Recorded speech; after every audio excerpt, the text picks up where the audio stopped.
بسم اللہ الرحمن الرحیم یا بنی آدم خذوا زینتکم عند کل مسجد رب اشرح لی صدری ویسر لی امری واحلل عقدۃ من لسانی یفقہوا قولی رب زدنی علما وزدنی فہما سبحانک لا علم لنا الا ما علمتنا انک انت العلیم الحکیم۔ ہمارا موضوع چل رہا تھا نماز کے حوالے سے، نماز کے احکامات کی طرف ہم آہستہ آہستہ بڑھ رہے تھے۔ درمیان میں دو خطبہ جمعہ جو ہیں وہ دیگر موضوعات کے اوپر پڑھائے گئے۔ ہم اپنا موضوع وہاں سے ہی جوڑتے ہیں جہاں پر ہم نے چھوڑا تھا۔ بات ہو رہی تھی مساجد کے حوالے سے۔ رسول اللہ صلی اللہ علیہ وسلم کی یہ خصوصیت اللہ تبارک و تعالیٰ نے رکھی ہے، پہلے انبیاء کے مقابلے میں، کہ پہلے نبیوں کو یہ حکم تھا کہ جو عبادت خانہ قائم کیا جائے گا، جو مسجد بنائی جائے گی، صرف اسی کے اندر عبادت کرنی ہے۔ لیکن رسول اللہ صلی اللہ علیہ وسلم کی شریعت میں یہ اجازت دی گئی وَجُعِلَتْ لِيَ الْأَرْضُ مَسْجِدًا وَطَهُورًا، کہ ساری مسجد، ساری زمین کو نبی علیہ الصلوۃ والسلام کے لیے مسجد بنا دیا گیا اور پاکیزہ بنا دیا گیا۔ یعنی اگر پانی نہ ملے تو آپ پاک مٹی سے تیمم بھی کر سکتے ہیں، وہ مٹی کسی بھی جگہ کی ہو بشرطے کہ وہ پاک ہے۔ یہ نبی علیہ الصلوۃ والسلام کی جو 6 فضیلتیں ہیں پہلے انبیاء کے اوپر، ان میں سے ایک فضیلت یہ ہے۔ رسول اللہ صلی اللہ علیہ وسلم نے ارشاد فرمایا احب البلاد الی اللہ مساجدها، سب سے بہترین مقامات میں سے سب سے محبوب ترین مقام اللہ تبارک و تعالیٰ کو مسجد لگتی ہے۔ وَأَبْغَضُ الْبِلَادِ إِلَى اللَّهِ أَسْوَاقُهَا، اور بری ترین جگہ وہ بازار ہے اللہ تعالیٰ کے ہاں، کیونکہ مسجد کے اندر اللہ کا ذکر ہوتا ہے، اللہ کا نام بلند ہوتا ہے، عبادت کی جاتی ہے۔ اور بازار کے اندر لوگ دھوکہ بھی کرتے ہیں، فراڈ بھی کرتے ہیں، جھوٹ بھی بولتے ہیں، جھوٹی قسمیں بھی اٹھاتے ہیں، اور کئی طرح کی بکواسات بھی کرتے ہیں۔ بہترین جگہ، بہترین مقام اللہ تبارک و تعالیٰ کے ہاں مسجد ہے، اور بری ترین جگہ اللہ تعالیٰ کے ہاں بازار ہے۔ یہ صحیح مسلم کے اندر حدیث موجود ہے۔ لیکن اس کا یہ مفہوم ہرگز نہیں ہے کہ بندہ بازار میں کاروبار کرنا چھوڑ دے۔ مسئلہ یہ ہے کہ وہاں پر آپ فراڈ نہ کریں، دھوکہ نہ کریں، جھوٹی قسم نہ اٹھائیں، گالی گلوچ نہ دیں، صحیح کام کریں، تو وہی کاروبار جو ہے وہ انسان کے لیے اجر و ثواب کا باعث بن جاتا ہے۔ اور اگر وہاں پر فراڈ کرے گا، دھوکہ کرے گا، وہی کاروبار اس کے لیے وبال جان بن جاتا ہے۔ تو چونکہ عموماً وہاں پر اس طرح کے کام ہوتے ہیں، اس لیے مسجد کا اور بازار کا یہ تقابل کیا گیا ہے۔ تمام مساجد کا جو مرکز ہے وہ بیت اللہ ہے۔ ان اول بیت وضع للناس للذی ببکۃ مبارکا ھدی للناس، مکے کے اندر جو گھر بنایا گیا یہ سب سے پہلا گھر تھا جو لوگوں کے لیے بنایا گیا۔ بیت اللہ کو اللہ تبارک و تعالیٰ نے تمام مساجد کا مرکز قرار دیا ہے، اور سب سے پہلی مسجد دنیا کے اندر یہ بنی تھی۔ پھر اس کے بعد مسجد اقصیٰ بنی 40 سال کے بعد۔ نبی علیہ الصلوۃ والسلام کی حدیث ہے جو صحیح بخاری کے اندر موجود ہے، حضرت ابو ذر غفاری رضی اللہ تعالیٰ عنہ حدیث کے راوی ہیں، کہ میں نے رسول اللہ صلی اللہ علیہ وسلم سے یہ سوال کیا تھا ایو مسجد وسع اولا، سب سے پہلے نمبر پر کون سی مسجد بنی تھی؟ تو نبی علیہ الصلوۃ والسلام نے فرمایا المسجد الحرام، مسجد حرام۔ پھر میں نے پوچھا ثم ایون، پھر اس کے بعد کون سی مسجد بنی؟ تو نبی علیہ الصلوۃ والسلام نے فرمایا ثم المسجد الاقصی، پھر مسجد اقصی جو ہے یہ تعمیر ہوئی تھی۔ میں نے تیسرا سوال کیا اے اللہ کے نبی صلی اللہ علیہ وسلم کم کان بینہما، ان دونوں کے درمیان کتنی مدت کا فاصلہ ہے؟ تو نبی علیہ الصلوۃ والسلام نے فرمایا 40، 40 کا فاصلہ ہے، 40 سال بعد یہ بنی تھی۔ پھر آپ نے فرمایا حیثما ادرکتک الصلاۃ فصلی والارض لک مسجد، جہاں پر بھی نماز کا وقت ہو جائے تو وہاں پر نماز پڑھ لو، ساری کی ساری زمین جو ہے یہ مسجد ہے۔ فضیلت ہے مسجد کے اندر آ کر نماز پڑھنے کی۔ اذان ہو جائے، اذان جس نے سن لی ہے اس کے لیے مسجد کے اندر آنا لازمی ہے، لیکن اگر وہ گھر کے اندر نماز پڑھ لے گا، اپنے آفس میں نماز پڑھ لے گا تو نماز بہرحال اس کی ہو جائے گی، لیکن اس کو ایک نماز کا ثواب ملے گا۔ مسجد کے اندر آ کر نماز پڑھے گا، جماعت کے ساتھ پڑھے گا تو 27 گنا جو ہے وہ ثواب ملے گا، 25 گنا بھی ہو سکتا ہے، بلکہ بسا اوقات اس سے بھی بڑھ سکتا ہے۔ ابو داود کے اندر حدیث موجود ہے، نبی علیہ الصلوۃ والسلام نے ارشاد فرمایا کہ ایک آدمی بکریاں چرا رہا ہے پہاڑوں کے اوپر، اور وہاں پر وہ اکیلا ہی اذان کہتا ہے، اکیلا ہی تکبیر کہتا ہے، اکیلا ہی جو ہے وہ نماز پڑھاتا ہے، جماعت کروا لیتا ہے اکیلا ہی، تو آپ نے فرمایا اس کو 50 نمازوں کا ثواب ملتا ہے۔ تو نیت کی وجہ سے، تقوی کی وجہ سے، خشوع خضوع کی وجہ سے نماز کا ثواب جو ہے وہ کئی گنا بھی ہو سکتا ہے۔ نبی علیہ الصلوۃ والسلام کے زمانے میں حضرت عبداللہ بن ام مکتوم رضی اللہ تعالیٰ عنہ، انہوں نے اجازت مانگی کہ آپ مجھے اجازت دیں کہ میں گھر میں نماز پڑھ لیا کروں، میں نبینا آدمی ہوں اور بسا اوقات مجھے لے کر آنے والا نہیں بھی ہوتا، اور راستہ بھی جو ہے وہ کیڑے مکوڑے ہوتے ہیں، کوئی اور اس طرح کی خرابی آ سکتی ہے، تو آپ مجھے اجازت دے دیں کہ میں گھر میں نماز پڑھوں۔ نبی علیہ الصلوۃ والسلام نے پہلے اجازت دی، ٹھیک ہے تو پڑھ سکتا ہے۔ لیکن تھوڑے سے دور گئے، واپس گئے تو نبی علیہ الصلوۃ والسلام نے دوبارہ بلایا۔ یہ سنن نبی داود کے اندر اور دیگر حدیث کی کتابوں کے اندر یہ حدیث موجود ہے۔ نبی علیہ الصلوۃ والسلام نے پھر دوبارہ بلایا اور پوچھا کہ اذان کی آواز آتی ہے؟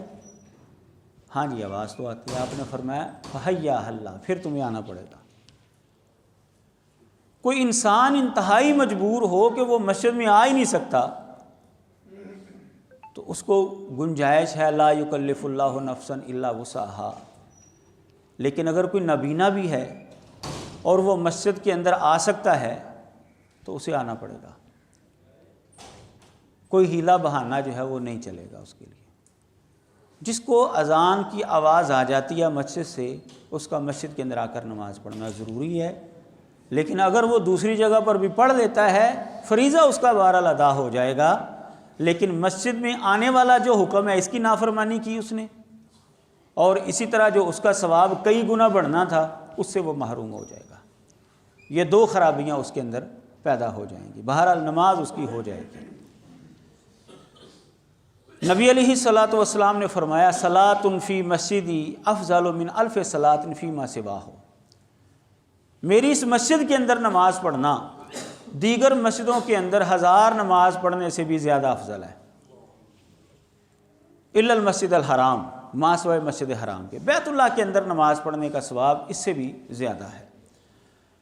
تو عام مسجد کے اندر ہم 1000 نماز سے زیادہ پڑھیں تو مسجد نبوی کے اندر ایک نماز پڑھیں تو اس کا ثواب جو ہے وہ اس سے بھی زیادہ ہوتا ہے۔ وصلاۃ فی المسجد الحرام افضل من 100,000 صلاۃ فیما سواہ، اور مسجد حرام کے اندر ایک نماز پڑھنا، بیت اللہ کے اندر ایک نماز پڑھنا عام مساجد کے اندر 1,00,000 نماز پڑھنے سے زیادہ افضل ہے۔ یہ حدیث سنن ابن ماجہ کے اندر موجود ہے۔ تو مسجد حرام، بیت اللہ، یہ تمام اللہ کے گھروں کا، تمام مساجد کا مرکز ہے۔ دنیا کے کسی بھی کونے میں آپ ہوں، تو رخ ہمارا جو ہے وہ بیت اللہ کی طرف ہی ہوگا نماز پڑھتے ہوئے۔ من صلی صلاتنا واستقبل قبلتنا واکل ذبیحتنا فذلک المسلم الذی لہ ذمۃ اللہ وذمۃ رسول فلا تغفر اللہ فی ذمتہ۔ رسول اللہ صلی اللہ علیہ وسلم نے ایک مسلمان کی جو ڈیفینیشن بیان کی ہے، تعریف بیان کی، اس میں سے ایک شرط یہ ہے کہ وہ بیت اللہ کی طرف رخ کر کے نماز پڑھتا ہے۔ جس نے ہماری نماز پڑھی، ہمارے قبلے کو قبلہ جانا، ہمارا ذبیحہ کھایا، تو یہ مسلمان ہے جس کے لیے اللہ اور اللہ کے رسول کا ذمہ ہے۔ تم اللہ اور اللہ کے رسول کے ذمے کو نہ توڑو۔ تو بیت اللہ جو ہے یہ تمام مساجد کا مرکز ہے، اس کی طرف رخ کر کے نماز پڑھنا جو ہے یہ شرط ہے، لازم ہے۔ ہاں اگر آپ کسی ایسی جگہ پر ہیں، اندھیرا چھا چکا ہے، آپ کو اندازہ نہیں ہو رہا کہ بیت اللہ کس طرف ہے، تو پھر شریعت کا مسئلہ یہ ہے کہ جدھر آپ کا دل مطمئن ہوتا ہے کہ غالب گمان ہے کہ اس طرف جو ہے وہ بیت اللہ ہے، آپ اس طرف منہ کر کے نماز پڑھ لیں۔ صحابہ نے اس طرح ایک دفعہ نماز پڑھی تھی، اندھیرا تھا، سفر میں تھے، تو رات کو پتہ نہیں چلا کہ قبلہ کس طرف ہے، تو اندازے کے ساتھ نماز پڑھ لی۔ صبح جب اٹھے تو پتہ چلا کہ قبلہ تو اس طرف نہیں تھا، قبلہ تو دوسری طرف تھا۔ تو نبی علیہ الصلوۃ والسلام نے ان کی نماز کو قبول کیا کہ ٹھیک ہے تمہاری نماز ہو گئی، کیونکہ کوشش تو کی انہوں نے۔ بندہ کوشش کرے کہ غالب گمان ہے کہ اس طرف قبلہ ہے، بعد میں پتہ چلا نماز پڑھنے کے بعد کہ اس طرف قبلہ نہیں ہے تو کوئی مسئلہ نہیں، نماز اس کی جو ہے وہ ہو جائے گی۔ لیکن جس کو پتہ ہے کہ قبلہ اس طرف ہے تو وہ فرض نماز جو ہے وہ لازماً بیت اللہ کی طرف ہی منہ کر کے نماز پڑھے گا۔ نوافل کے اندر گنجائش ہے، اگر سفر کے اندر ہیں اور نفل پڑھنا چاہتا ہے کوئی بندہ تو ایک دفعہ بیت اللہ کی طرف رخ کر لے، اس کے بعد سواری جو ہے وہ جدھر مرضی رخ کرتی رہے، کوئی مسئلہ نہیں۔ نبی علیہ الصلوۃ والسلام بسا اوقات اپنی سواری کے اوپر، جانور کے اوپر نماز پڑھ لیتے تھے، نفل نماز، اور فرض نماز آپ نیچے اتر کر ہی پڑھتے تھے۔ تو نفل نماز آپ پڑھ لیتے تھے، ایک دفعہ بیت اللہ کی طرف رخ کر لیتے تھے، اس کے بعد سواری کا منہ جدھر مرضی ہوتا تو آپ نماز پڑھتے رہتے، لیکن فرض نماز جو ہے وہ آپ نیچے اتر کر ہی پڑھتے۔ تو یہ اس سواری کا حکم ہے جو سواری آپ کے کنٹرول کے اندر ہے۔ آپ اپنی گاڑی پر جا رہے ہیں، اپنی موٹر سائیکل پر جا رہے ہیں، کار پر، کوئی بھی ایسی گاڑی جو آپ کے کنٹرول میں ہے، جہاں پر آپ چاہیں اس کو روک سکتے ہیں، تو وہاں پر آپ فرض نماز گاڑی کے اوپر نہیں پڑھ سکتے، وہاں پر فرض نماز آپ کو نیچے اتر کر ہی پڑھنی پڑے گی۔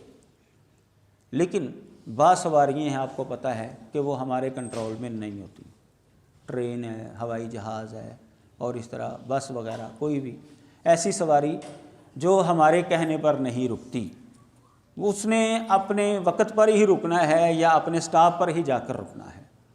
تو اگر تو سٹاپ پر آپ کو پتہ ہے کہ ہم وہاں پر نماز کے وقت کے اندر پہنچ جائیں گے، ظہر اور عصر کو اکٹھا کیا جا سکتا ہے سفر میں، مغرب اور عشاء کو اکٹھا کیا جا سکتا ہے، تو اگر سواری ایسی ہے کہ اس نے ظہر اور عصر یہ آپ کو ایک جگہ پر جا کر پڑھا دینی ہے، یعنی آپ فرض کریں 10 بجے سفر شروع کیا آپ نے، اور اس کا سٹاپ جو ہے وہ کسی جگہ پر جا کر 4 بجے ہوتا ہے، 5 بجے ہوتا ہے، یعنی مغرب کی نماز سے پہلے پہلے، سورج غروب شروع ہونے سے پہلے پہلے اس نے کسی جگہ پر رکنا ہے، اور اتنی دیر رکنا ہے کہ آپ وہاں پر ظہر اور عصر کی نماز اکٹھی کر کے پڑھ سکتے ہیں۔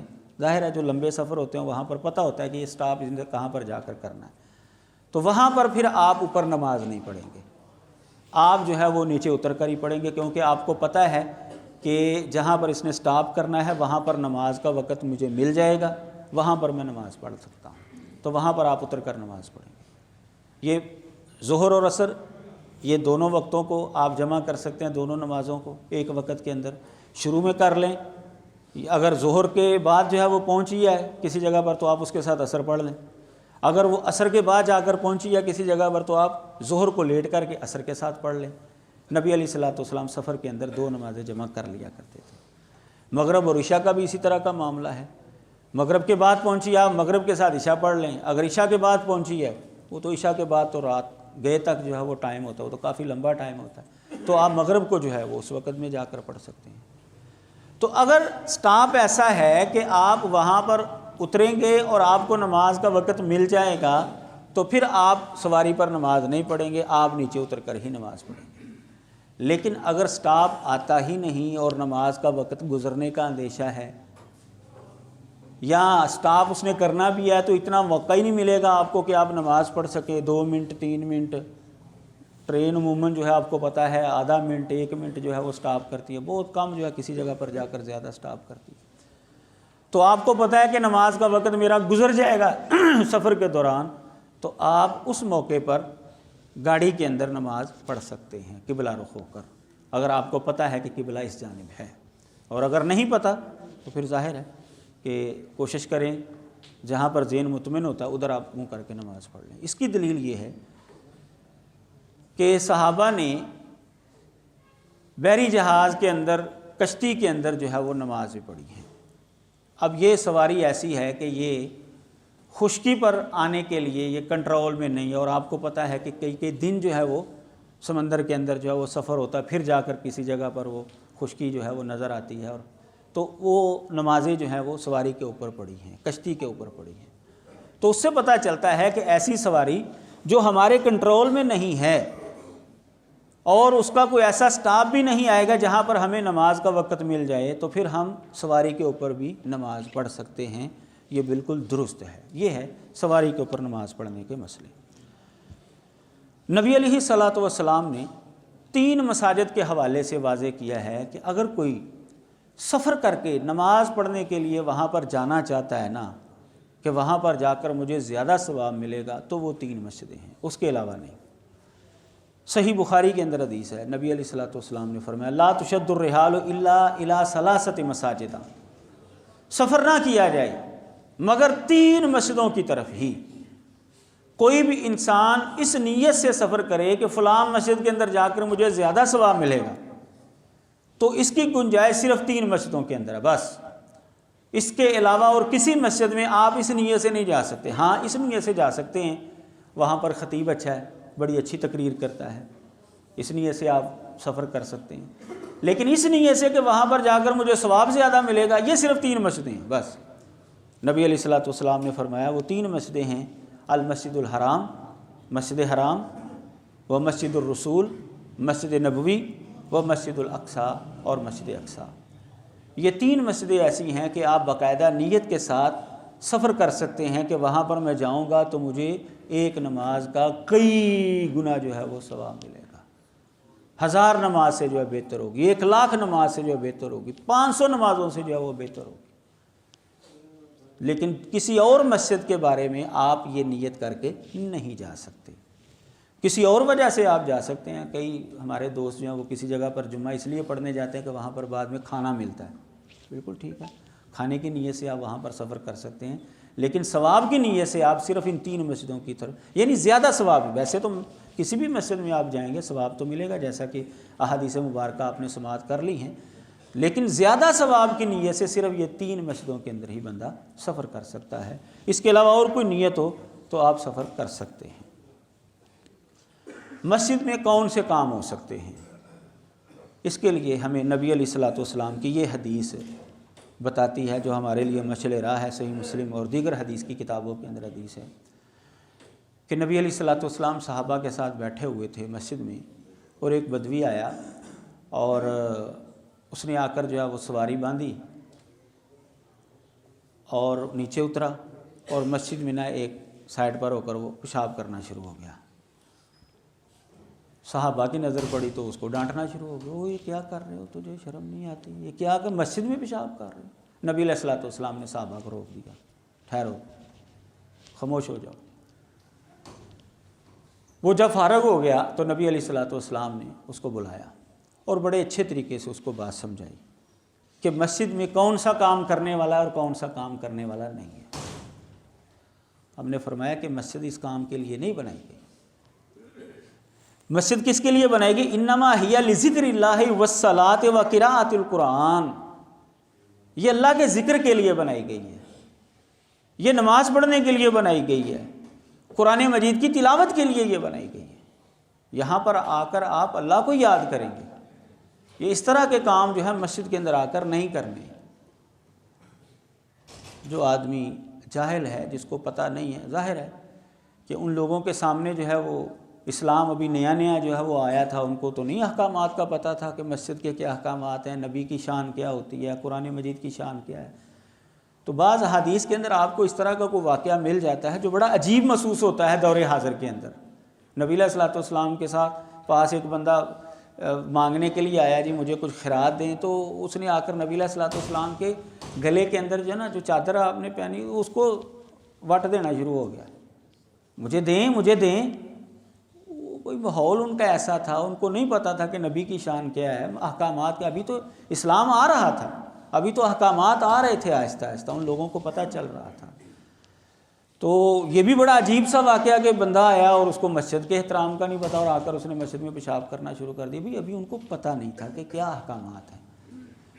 تو جس کو پتہ نہ ہو تو اس حدیث سے ہمیں یہ بات معلوم ہوتی ہے کہ ہمیں اچھے طریقے سے اس کو سمجھانا چاہیے، اس کو گالی گلوچ اور ڈانٹ ڈپٹ اور تھپڑ نہیں مارنے چاہیے، اس کو سمجھائیں اچھے طریقے سے۔ بچے ہماری مسجد میں آ جاتے ہیں اور بسا اوقات جو ہے وہ شرارت کرتے ہیں، تو آپ کو پتہ ہے بچے تو بچے ہوتے ہیں، کئی احباب جو ہیں وہ بچوں سے زیادہ شور کرنا شروع کر دیتے ہیں، اور روکو ان کو، کیوں لے کر آئے مسجد میں، بھگاؤ ان کو یہاں سے۔ وہ بچوں سے زیادہ شور ان کا ہونا شروع ہو جاتا ہے۔ بھائی وہ تو بچے ہیں، ہم تو سیانے ہیں، تو ہمیں تو کوئی ضرورت نہیں۔ اچھے طریقے سے بچوں کو سمجھ، آج وقت ہے کہ وہ بچے شرارت کر رہے ہیں مسجد میں، جب آنا شروع ہو جائیں گے کچھ مہینوں کے بعد ہی آپ دیکھیں گے کہ وہ اچھے نمازی بن جائیں گے، ان کو پتہ چل جائے گا مسجد کے ادب احترام کیا ہے۔ تو نبی علیہ الصلوۃ والسلام نے اس بدوی کو یہ سمجھایا کہ مسجد کن کاموں کے لیے ہے۔ تو اس حدیث سے ہمیں یہ بات معلوم ہوتی ہے کہ مسجد میں ہم نے آ کر کیا کیا کام کرنے ہیں۔ اللہ کا ذکر کرنا ہے، نماز پڑھنی ہے، قرآن مجید کی تلاوت کرنی ہے،